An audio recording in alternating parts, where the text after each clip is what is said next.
Este miércoles 4 de febrero es una fecha fatídica para Venezuela, pero sobre todo para la democracia latinoamericana. Se está recordando justamente el día, las horas, los momentos en que un gobierno electo por el pueblo trata de ser derrocado por un grupo de militares que estaban planificando sacar del poder a Carlos Andrés Pérez, para ese entonces el presidente de Venezuela. ¿Qué pasó en esos momentos críticos? ¿Cómo fue que Carlos Andrés Pérez salió del aeropuerto, pudo llegar al Palacio de Miraflores? ¿Cómo pudo salir del Palacio de Miraflores después en medio de una balacera para llegar a un canal de televisión y transmitir un mensaje? Bueno, tengo para ustedes a un invitado especial que estuvo al lado de Carlos Andrés Pérez, que estuvo con Carlos Andrés Pérez de regreso de Europa, donde se encontraban en esa oportunidad, y que presenció los momentos críticos de todo lo que pasó ese día, al lado de Carlos Andrés Pérez y justamente de la gente que le rodeaba.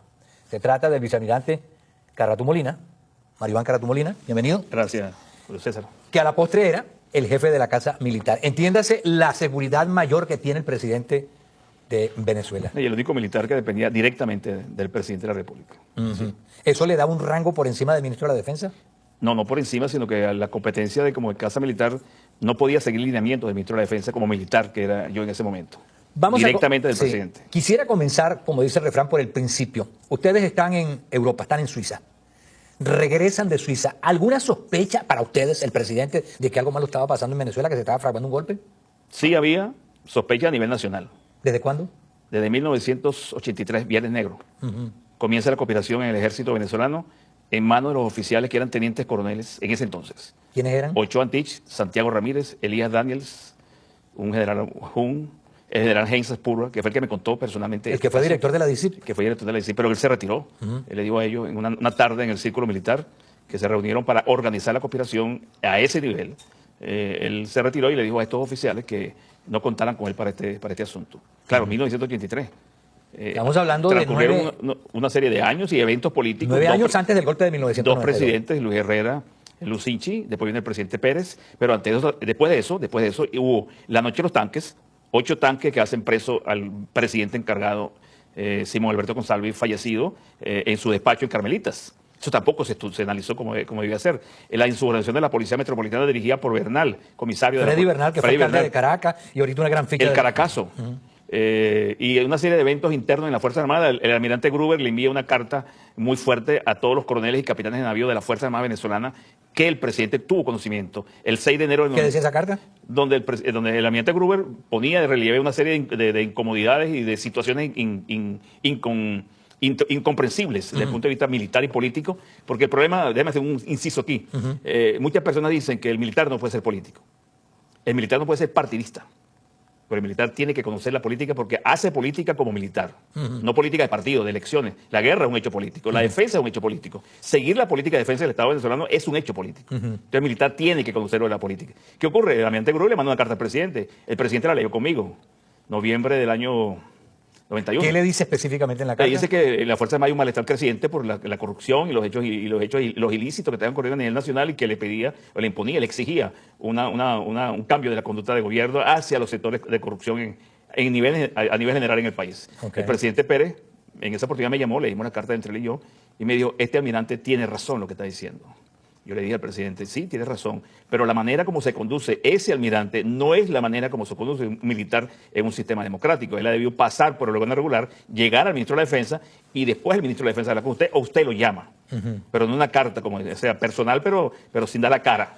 Yo me temo que vamos a dejar muchos aspectos importantes que relatar, pero yo quiero volver al momento que ustedes están en Europa, regresan. Ya me contestó que ustedes venían sin saber que había una conspiración en marcha en ese momento en Venezuela, que ya estaban rodando los tanques para tumbar a 6 de enero del 92, sí, exactamente lo que tú estás diciendo, este es importante este puntico. 6 de enero del 92, el presidente reúne el Gabinete de Seguridad en el Palacio. El Gabinete de Seguridad son los ministros del área de seguridad, interior, defensa, alto mando militar, policías, DICIP, inclusive defensa civil. ¿Cuál es el motivo de esa reunión? Para conocer y ordenar cambios de la política de seguridad porque había un crecimiento sorpresivo en seguridad civil, o sea, en la seguridad pública. Había problemas en ese entonces. Mucho asalto. Mucho asalto, robo y droga y denuncia y esa cantidad de cosas. Y él llama al Gabinete de Seguridad para explicarle la nueva política, porque cambiaron al ministro del Interior, que era Isa Aguirre, y recibía a Ávila Viva, que dirigía la política de seguridad interna en el gobierno de la democracia. En esa reunión, el general Heinz Spur, director de la DICIP, le entrega al presidente un sobre de Manila, donde le dice, este es el informe de la cooperación que hay en el ejército. Como yo soy jefe de la DICIP, no puedo entrar a Fuerte Tiuna y a la Fuerza Armada. Yo se lo entrego porque usted tome las medidas, presidente. El presidente, sin leer el informe, se lo pasa al ministro Ochoa, que estaba a su izquierda, y al comandante del ejército, Remigio Rangel Rojas, general de división, que estaba a continuación. Yo estaba en la punta de la mesa. Y le dijo, a mi regreso a San Cristóbal, yo quiero que ustedes me informen qué es lo que está ocurriendo en el ejército. Al regreso de Davos, lo que recibimos fueron 20 tanques y 200 soldados intentando tomar el Palacio de Miraflores. ¿Estamos hablando del 4 de febrero? 3 de febrero en la noche, para el 4. Las tropas se movilizaron a las 10 de la mañana del día 3. El ministro de la Defensa estaba en Maracaibo. El inspector de las Fuerzas Armadas, el almirante Elías Daniels, conoció de la denuncia de la cooperación de manos o de boca de uno de los cooperadores, un mayor, novio de la hija de un general, el director de la Academia Militar, el general Delgado Gainza, y el general Remigio Rangel Rojas y el coronel Raúl Salazar. Todos ellos sabían a las 10 de la mañana. Esto parece al cuento aquel de que el esposo es el último que se entera de que su esposa está saliendo con alguien más, porque todos los militares, menos el ministro de la Defensa, sabían que había un golpe. Todo el país sabía que había una conspiración. Pues los vecinos míos me lo decían cuando yo salía de mi carro para mi cargo. Yo me refiero, la conspiración es una cosa, ya el acto de acometer las armas, la acción para tomar el poder por la fuerza. Se conocía en el ejército y en algunos sectores de la Fuerza Armada. Esa noche hubo militares, hubo generales almirantes que no estaban presentes en su puesto de mando. Vicealmirante, yo le hice esta pregunta y se la tengo que volver a hacer porque el ministro de la Defensa, parece entonces Ochoa Antich, él me confirmó algo que había dicho Carlos Julio Peñalosa, de que ya le habían dicho al presidente Pérez que habían unos talibanes dentro de las Fuerzas Armadas que estaban tratando de dar el golpe. Se referían a Chávez y compañía. Y que no le hicieron caso. ¿Es cierto? Bueno, falso. Falso totalmente. Porque una cosa son talibanes y otra cosa es que desde la Academia Militar de 1978 se está formando la clase conspiradora de las Fuerzas Armadas venezolanas, específicamente en el ejército. Y todos esos oficiales tenían información y sabían lo que estaba ocurriendo. Si eso fuese cierto, como lo dicen estos señores, ¿por qué ascienden a Chávez a teniente coronel? Habiendo sido reprobado en el Estado Mayor. Era la oportunidad de sacarlo de la línea de mando. ¿Por qué Chávez le dan mando de tropas en los paracaidistas cuando tenía problemas? ¿Quién se lo da? El ministro de la Defensa y el comandante del ejército. ¿Quiénes eran? El general Ochoa, porque lo hizo en mi presencia, y lo hizo también el general Rangel Rojas, que era comandante del ejército. El general Peñalosa acababa de entregar el ejército en el mes de julio anterior. ¿Y por qué lo entregó? Porque no le hizo caso al presidente de la República, se le insubordinó. Y yo estaba presente en el Palacio las veces que él fue a hablar con el presidente y nunca le dijo la verdad de lo que estaba ocurriendo en el ejército. Una cosa es que a ti te digan, Julio César, parece que va a llover. Y otra cosa es que tú salgas y te consigas tremendo palo de agua. Entonces, si ellos sabían que había una cooperación, han debido articular los expedientes, sustanciar los expedientes con la denuncia, llevarlo a juicio y después decirle al presidente, aquí está la conspiración militar. Estos son los cabecillas, estos son los responsables. Eso no lo hicieron. Llega el avión a Maiquetía. Están ustedes en Maiquetía y se van a trasladar a Caracas. Quiero que en el próximo segmento nos cuente cómo fue ese episodio y qué pasó. Okay. Vicealmirante, quedamos en que ustedes estaban en Suiza. Bien, van primero a Estados Unidos, si mal no recuerdo, y de ahí se trasladan a Caracas. Llegan a Maiquetía. ¿Qué pasó a partir de allí? Suiza, Nueva York, vuelo comercial. Nueva York, Maiquetía, el avión presidencial. Llegamos a Maiquetía llega el presidente a Maiquetía a las 10:10 de la noche. Estaban volando en el Camastrón. Sí, el único avión que tenía capacidad para 28 personas.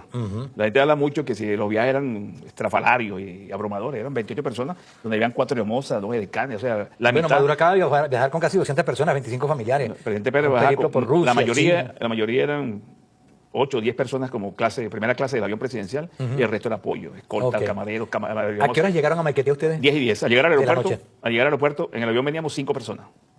El presidente, la traductora, el administrador, el médico, un edecán y mi persona. Lo que teníamos en el avión presidencial de Nueva York, Caracas. ¿Aterrizan sin ningún inconveniente? Bueno, no, sospechoso el aterrizaje porque en la medida que el avión va carreteando sobre la pista, yo observo por la ventanilla unas patrullas de la ICIP escoltando el avión presidencial. Y el carro bomba, que normalmente acompañaba el avión presidencial en todas las operaciones de vuelo. ¿Por qué lo llaman carro bomba? El carro bombero. Ah, ok. El carro bombero. Ah, ok. El que apoyaba en caso de emergencia presidencial. Bueno, él siempre iba detrás del avión. Era un procedimiento, pues. Okay. Y yo observo a la policía desde la cabina del avión. Y llamo a la decana de guardia, que está en la pista esperando, en la rampa 4. Me dice, no hay novedad, le informo aquí. El decano era el coronel Gerardo Dudamel, de la Guardia Nacional. Cuando el avión parquea, observo el ministro de la Defensa y el ministro del Interior. El presidente no le gustaba que lo acompañara nadie, que lo recibiera nadie, mejor dicho. Cuando desciende el avión, le pregunto al ministro, ¿qué es lo que pasa, ministro? ¿Qué hace usted aquí? Y él le dice, rumores, presidente, los rumores de siempre. El presidente se molesta, pero se molesta. Yo creo que es la única vez que lo vi molesto en relación con los militares. Sube al carro, y lo hace subir al carro presidencial. Sube el ministro Ávila Vivas, que yo también iba a ir, pero no cabía, eran ya muchas personas, y me quedé afuera. Me voy, como yo tenía mi conductor ahí, mi carro en el aeropuerto, me voy con mi carro. Detrás de ellos. No, la caravana sale y se va hacia la casona. Yo me quedo con el general Jun, el coronel Jun, que era su jefe de la Casa Militar, y le pregunto a Jun, ¿qué es lo que pasa, Jun? Bueno, los rumores de siempre. ¿Y qué pasa con la Casa Militar que ya está acuartelada? Me dice, yo la mandé para su casa, le di libertad. Digo, pero ¿cómo es posible? Si tú ves que hay algún problema delicado, la orden que estuvieran acuartelados hasta que el presidente llegara a su cuarto, en la casona. Bueno, eso no se cumplió. Le digo al piloto del avión presidencial, déjame el avión aquí en Mequetía. Y esto es importante que lo digo como detalle, porque después podíamos hablar de eso. Déjame el avión aquí en Mequetía y nos vinimos. Yo en el carro del coronel Jun, llegué a mi casa, me acosté, a los 5 o 6 minutos me llaman por teléfono. ¿Qué hora era más o menos? Eran como las 11:20. Ok. Me acuesto, hablo, bueno, veo la prensa en ese momento, veo los problemas del día, el nacional, que era muy escandaloso entonces, y me llama el ayudante de la primera dama, un capitán de la Fuerza Aérea de apellido Ramírez. Y me dice, oiga, almirante, entonces yo por el teléfono escucho los disparos y las detonaciones y ráfagas de ametralladora en las cercanías de la casona. Digo, mira. ¿De la casona? De la casona. Digo, espérate que te apoyo. Llamo a Miraflores, no me atienden. Llamo a mi conductor, no me atiende. Me visto, agarro mi carro, tomo mi carro, el carro de mi esposa y me voy a Miraflores. ¿Y por qué no la casona? Porque el centro del poder es Miraflores. Y el presidente, ¿Pero dónde estaba él? Y el presidente acaba de salir de la casona a Miraflores. Ah, okay, el presidente sale de la casona milagrosamente porque la casona está rodeada por el capitán Rodríguez Torres, el mayor general ahora que era ministro del Interior. Miguel Rodríguez Torres. Miguel Rodríguez Torres era el encargado de la toma de la casona. El presidente sale por la puerta principal, la puerta de entrada normal de la casona, y los soldados que estaban ahí para hacerlo preso o tomar la casona no se dieron ni cuenta. Es más, Rodríguez Torres dijo, no hagan nada, que eso no es el presidente. O sea, no se imaginaron que en ese carro salía el presidente de la República solo, con chofer. Hacia Miraflores. Y él hacia Miraflores. A mí me informan, yo saliendo de mi casa me informan, presidente hacia el Palacio, me voy hacia el Palacio, por la autopista. Yo no veo policía, no veo militares, no veo nada. Llamo a la Carlota para alistar el grupo de transporte aéreo. ¿Qué hora era en ese momento ya? Eran 11:45, más o menos. Llamo al grupo aéreo de la Carlota, al grupo 4, prepárame los aviones y los helicópteros para evacuación del presidente a cualquier sitio del país o del mundo, y con un operativo que tiene la Casa Militar, y me dicen, los oficiales están presos. Los tenían presos en la casona. ¿Los oficiales? En la Carlota, los oficiales del grupo 4. Okay. Los había tomado preso el coronel Acosta Chirinos, comandante Acosta Chirinos, que tomó la Carlota. Llego al Palacio de Miraflores, no había nada en el Palacio. Entro, cuando estoy entrando al despacho presidencial, llegan los tanques. 12:05 aproximadamente, 00:05 en términos militares. Voy a hablar con el presidente, lo consigo con el Faro Cero y Ávila Vivas. Pero el presidente estaba molesto y estaba increpando al Faro Cero de una manera fuerte. Llegan los tanques, irrumpen el palacio. ¿Y por qué lo increpaba? Porque los rumores de golpe ya se conocían en el medio civil. Y el Faro Cero no le había dicho nada. Y a él nada. nadie le informó. Al presidente, imagínense ustedes que lo llama a todo el mundo a pedirle ayuda, a saludarlo, a recostársele, a darle la mano. Pero esa noche, que era necesario que le informaran algo. No le dijeron nada. Nadie lo llamó. Lo llamó la primera dama. Llega y dice que Ochoa, pero también lo llamó Pastor Edra. Y le informó lo del golpe. El periodista Pastor Edra, que era muy allegado a Carlos Andrés. Y había sido ministro de Secretaría. También. Sí, y de la OSI. Algo de eso. Bueno, lo cierto es que cuando intento salir del palacio, no puedo salir porque las puertas del palacio están bloqueadas por tanques. Llamo al alto mando militar, no lo consigo. Llamo al comandante del ejército, me tranca y me tira el teléfono, el general Rangel Rojas. Lo llamo por segunda oportunidad, le digo, mire, es el almirante Carratú, necesito apoyo para el presidente. Me dice, no puedo, y vuelve a trancar. Llamo al comandante de la guardia y me dice, es un golpe, Carratú.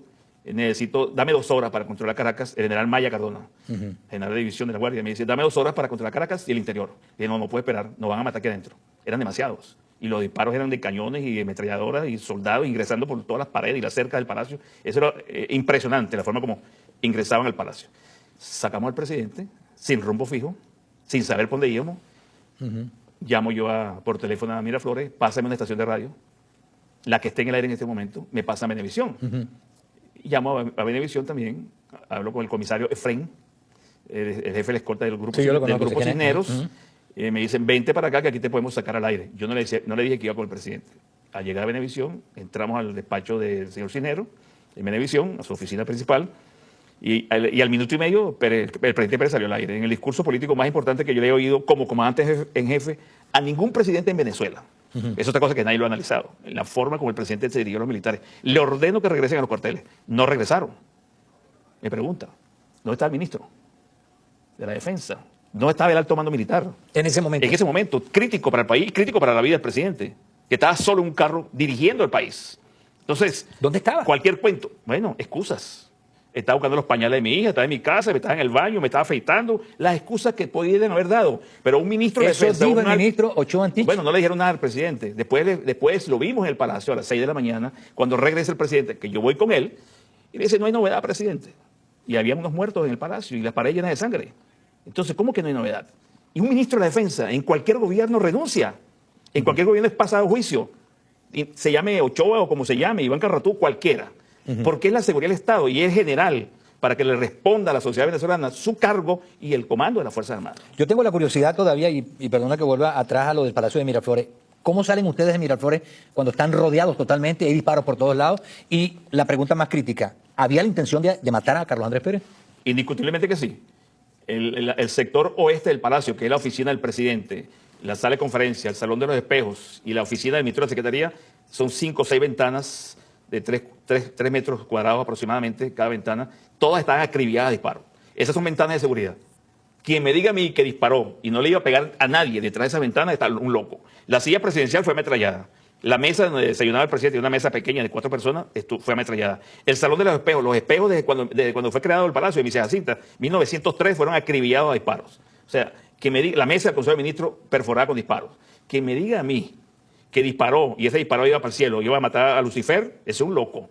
Y se lo cree no sé quién. ¿Salen ustedes por qué lado? Salimos por la puerta oeste, la puerta este que da hacia el Fermín Toro y hacia Camino Nuevo. La única puerta que estaba abierta, porque las otras estaban bloqueadas por tanques. 5 tanques en el regimiento, 4 tanques en el Palacio Blanco, enfrente del Palacio de Miraflores, 5 tanques dentro del Palacio, 2 tanques en Carmelita, 2 tanques en O sea que esa Cahuita, salida de 2 tanques. ustedes era el único lugar posible para poder irse. Cuando salimos, la salida la preparé yo porque era la función del jefe de la Casa Militar. No es porque sea héroe, ni mucho menos, ese era mi trabajo. Pero los hombres para evacuar al presidente tampoco estaban. Entonces el plan de evacuación lo tuve que conducir yo solo. Busqué el carro, busqué al chofer, busqué el equipo de seguridad, buscar el carro blindado, cambiar de carro. ¿Qué ruta cogieron de Miraflores hacia Salimos por Venevisión? esa puerta, pero es importante la pregunta. Porque Chávez dijo que él no quiso matar al presidente. Es falso. El tanque o el blindado Dragón que iba de Muñoz, de Camino Nuevo hacia el Palacio de Miraflores, a bloquear esa puerta, venía como unos 50 metros cuando salimos del Palacio. O sea, si nosotros nos demoramos 30 segundos, 10 segundos en salir, no podemos salir.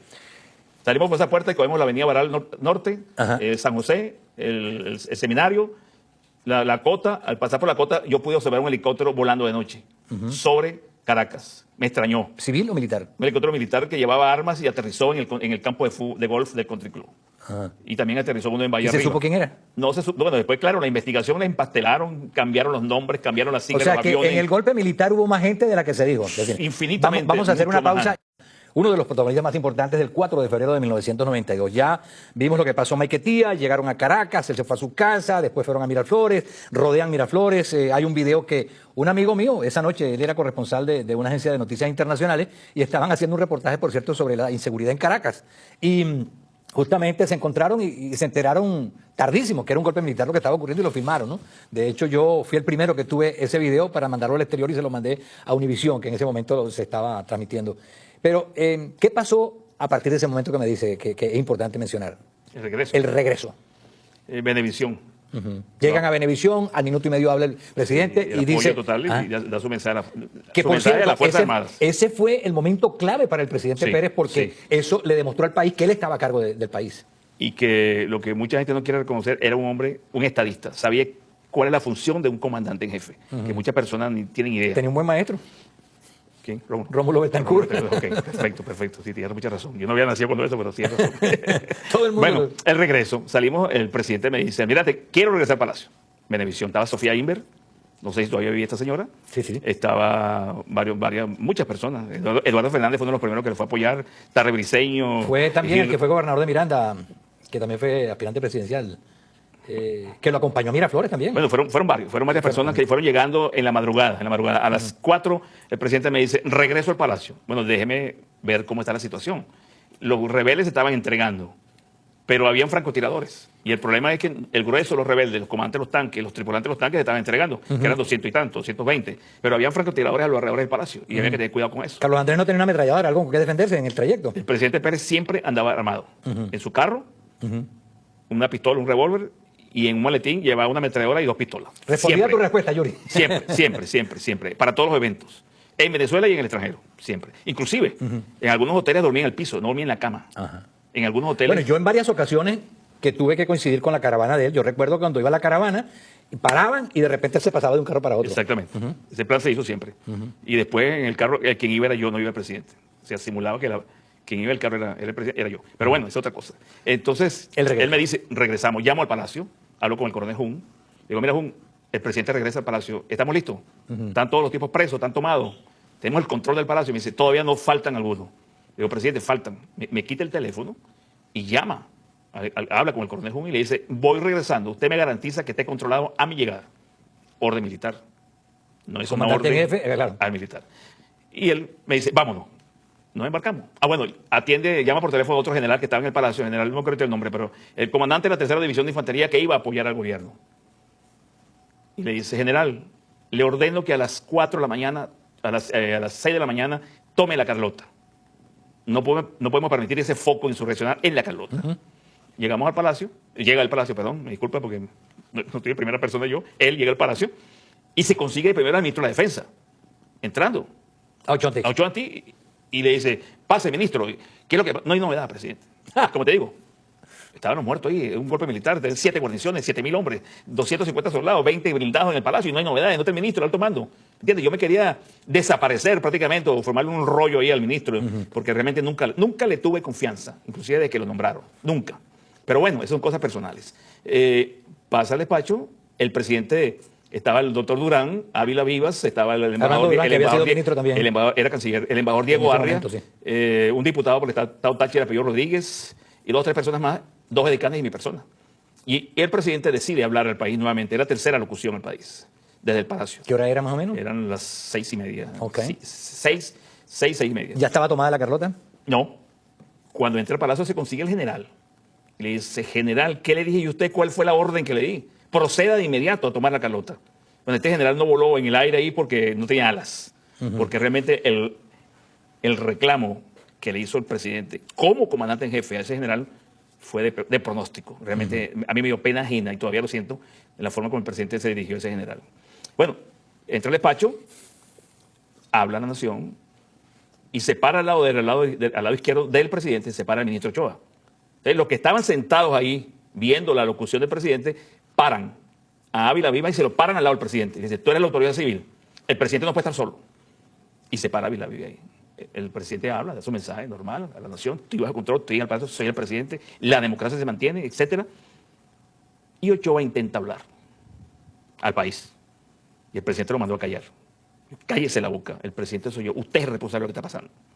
En el despacho, 6 de la mañana del día 4 de febrero. A las 10 de la mañana el ministro Ochoa quería hablar al país. Yo me negué que hablara desde el Palacio de Miraflores. Porque el Palacio era el centro del poder del presidente, es un símbolo. Y no puede transferirse, y mucho menos delante de un golpe, a otra persona y a un militar que era el ministro de la Defensa. Le decía, presidente, no lo deje hablar. Pero el presidente estaba saturado de una cantidad de cosas que estaban ocurriendo a nivel nacional que no importa que hable, que hable. Habló de una oficina, por cierto, se partió la mesa de la cantidad de periodistas que ven, se cayó la mesa, se partió, etcétera, etcétera. ¿Qué me sorprendió a mí como militar? Y todavía no lo entiendo. Que la mayoría de los grupos, élites sociales y políticas del país, fueron a Miraflores a pedirle perdón al presidente por los rebeldes. Yo como militar profesional no podía entender, ni podré entender jamás, que la Iglesia Católica, los partidos políticos, los élites de medios de comunicación, los empresarios, los banqueros y personas en general importantes en el país fueron a abogar por los rebeldes, que eran unos muchachos equivocados, que era una pequeña logia, dijo el ministro de la Defensa. Yo dije, 7.000 movilizados, 7 guarniciones, una pequeña logia, desde 1983. Ahí está la falsedad del mando militar, ahí está la falsedad y la conspiración que no era Chávez y su grupito, era una conjura cívico-militar que hubo en Venezuela. Que ahí no fue solamente Chávez, fue una componente mucho más. Había muchos generales, había generales activos, militares, almirantes activos en la conspiración. Y algunos salieron lisos y nunca se supo que estuvieron participando en el golpe. Porque lamentablemente había que quitarle la cabeza al presidente y lo lograron. Y había que sacarme a mí del palacio y lo lograron. Inclusive yo fui detenido después, 8 meses, porque no me querían dejar hablar, porque el presidente me dice, usted va a ser el próximo ministro. Yo te garantizo, Julio César, que si yo soy el ministro de la Defensa, en ese periodo, todos estos bandidos, civiles y militares, estuviesen desenmascarados públicamente o presos. Nos hemos pasado un detalle importante, 10 de la mañana del 4 de febrero. Chávez estaba todavía en el cuartel. No, él se entrega a las 6:30. No, pero él estaba en el, ¿cómo se llama? En Montepiedad, allá donde está En el Museo Histórico Militar. Museo Histórico Militar. No, pero hay una información ahí de hora, no es que estés equivocado, sino que es la redacción exacta de horaria. A las 5:45 el presidente ordena bombardear el Museo Histórico Militar. Los militares que estaban ahí, que era el almirante Díaz Tarazón, que está ahorita aquí en Miami, el general Sepúlveda Sierra, el general Ojeda Valenzuela, el ministro de la Defensa y mi persona, le dimos al presidente que no bombardeara porque es un centro poblado de una zona marginal, en el centro de Caracas, 23 de enero, la planicie y una serie de ranchos y casas modestas que hay por ahí. Y si un avión pela el disparo de un misil o un cohete sobre el museo, cae en un centro poblado, y eso puede ser más grave. Entonces lo que hicieron fue sobrevolar. Ese sobrevolar hizo que Chávez llamara y se entregara. Hay muchas cosas aquí que decir, obviamente. Yo hubiera deseado que este programa durara, o sea, la entrevista durara no los 3 segmentos, sino 1 hora completa, pero no puedo dejar de preguntar esto, porque realmente aquí está algo que uno se pregunta, ¿de quién fue la idea de permitir que Chávez hablara en cadena nacional y dijera los pocos segundos que lo consagraron? El general Ochoa Antich y el almirante Daniels, en la sede del Ministerio de la Cuando él Defensa. dijo por ahora. El presidente de la República le ordenó al ministro que hable preso, sin la fatiga militar, sin uniformes, sin símbolos, esposado, diferido. Chávez habla a las 10 de la mañana, después de 4 horas libres en Caracas, se entregó a las 6:30 de la mañana y a las 10 es que entra al Ministerio de la Defensa, armado y acompañado del general Santeliz y un señor llamado Ferdinand Altuve Febres. Yo me preguntaba siempre, bueno, ¿y cómo entró armado al Ministerio de la Defensa? ¿Por qué entró 4 horas después que se entregó? La conspiración, los alcahuetes, los bandidos taparon una realidad que ocurrió en esa hora. Él entra ahí. El presidente ordena que hable públicamente para que los compañeros alzados se entreguen, para que vean que su jefe militar perdió el control y el comando. ¿Y quién ordena eso? Ochoa y Daniels. 15 segundos para una frase que al vicealmirante Mario Iván Caratú Molina le hacen recordar el 4 de febrero de 1992. ¿Lo puede hacer en 15 segundos? Ejército. Fue el corazón de la cooperación. Ok. Gracias mil por este recuento histórico que nos acaba de hacer en el programa. Estimados televidentes, han escuchado al vicealmirante Mario Iván Caratú Molina, uno de los protagonistas del 4 de febrero de 1992. Esto es Análisis por TV Venezuela. Volveremos.